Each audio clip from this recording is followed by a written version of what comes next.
Well, as the weather gets colder here in Texas, many families are staying warm with the use of space heaters. So it's important to take precautions and safety measures before you start using these heaters. Here to share more is Deputy Chief Landon Churchill with the Spring Fire Department this morning.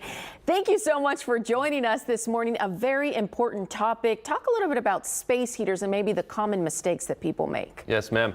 What we really want people to know, there are two dangerous parts of the space heater, the heater itself and then the cord.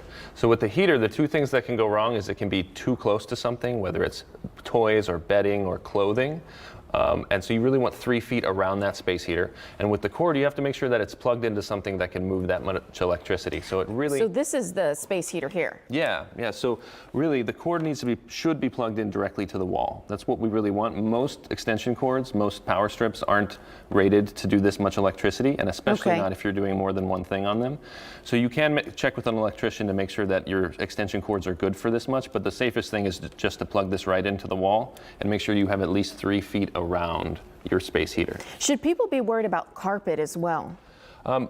Carpet is okay on a space heater. You want to follow the manufacturer's recommendations, but they all have a stand for them. So carpet is okay as long as it's not folded up on top of it for some reason. So like a rug or something is probably not good. You want a nice hard flat surface where it won't tip over.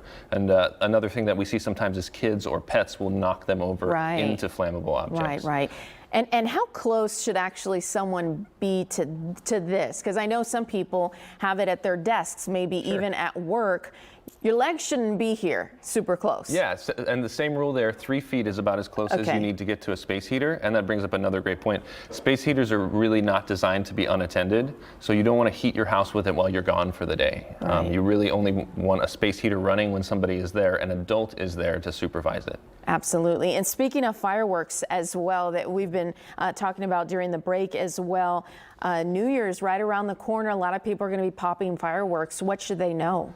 Yeah, so we see a number of fireworks-related fires every year. And the biggest thing that we're seeing is that people are taking their fireworks and they look like they're done and they feel like they're cold, and then they put them in their trash cans. And then it catches their trash can on fire, and that can get into their house and cause a lot of damage and a lot of danger for them. So the best thing to do is to fill some sort of a container up with water and soak it overnight after you've used it. So after you've had all your fun and you've done your fireworks, put all the fireworks into a bucket of water or any container and soak them overnight on a concrete surface. Then you can throw them away. And at all Spring fire stations, Spring residents can pick up one of our buckets. They've got instructions right on them about how to stay safe with fireworks season. How important is it to keep this bucket close by? Yeah, so you want to make sure that you have some water on hand, because fireworks can get into grass, they can get into brush, and they can start a fire.